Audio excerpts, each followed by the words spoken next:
Today's agricultural fact of the day pertains to avian influenza. Highly pathogenic avian influenza can be transmitted to mammals, but there has not yet been a case in people within the U.S. with this outbreak. The FDA continues to test milk samples since dairy cows began coming up positive. The initial results of milk testing showed that 1 in 5 of the retail samples tested are quantitative PCR positive for HPAI virus fragments. Now, I do find this interesting because they are now implementing requirements for lactating dairy cattle specifically when going through the auction, but not beef cattle.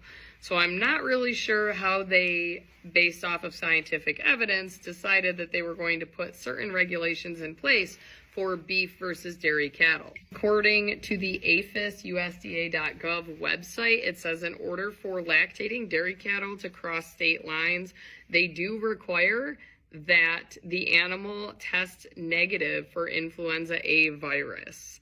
But again, not for beef cattle. It also specifically states that non-lactating dairy cattle, including heifers, dry cows, and bull calves, are not currently subject to testing for interstate movement due to their risk profile, but typically in dairy operations, all of the animals are housed in a similar type of situation, right? You've got your larger scale group housing.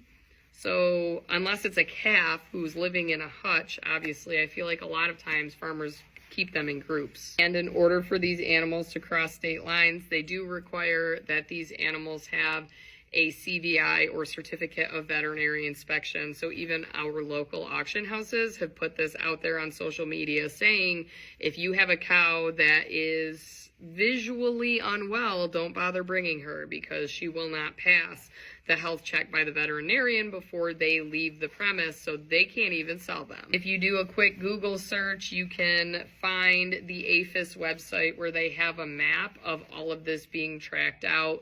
Idaho, South Dakota, Colorado, Kansas, New Mexico, Texas, Michigan, Ohio, and North Carolina are currently states that have had infections within the last month. I think that the first detection of it in dairy cattle was in late March, and the most recent one was in Colorado, and it was April 25th that the detection occurred. When I first started researching this, the first thing that came to my mind was this is what happened with COVID for dairy cows, because they're putting forth all of these regulations. Now, if you have experience with this and you want to give some insight on the severity of this, from what I'm reading, there is a loss in milk production, so the animal's milk production decreases, and obviously they show influenza type symptoms.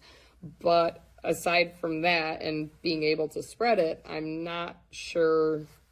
I know that birds like to hang around in cow barns and pick up the corn, but I don't know if there's any instances where the cow has transmitted it back to birds. So yeah, crazy times in the livestock world. Pretty crazy. But let me show you my livestock. I don't know if I've shown you them yet, but we do have market pigs in my brand new educational facility, much to my dismay, because I would rather have market lambs in here than market pigs, because pigs are stinky and gross and just not great. These are fancy bred show pigs, and one of them is for the student raising these pigs, and the other 2 will go to benefit our FFA chapter when they go through the market auction. But aside from the smelly pigs, everyone else seems to be doing well. We have a group of grow out chicks here behind me that hatched out the 3rd week of March. My roosters are beginning to crow, and I got this nice little housing set up on Amazon. It's pretty sweet.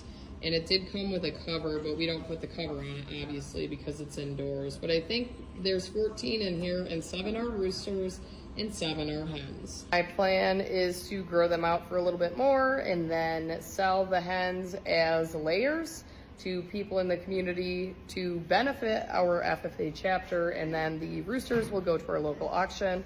And then I have quail in this pen right here behind me. It's the same housing setup as those grow out chicks were in, and we have found that these work very well.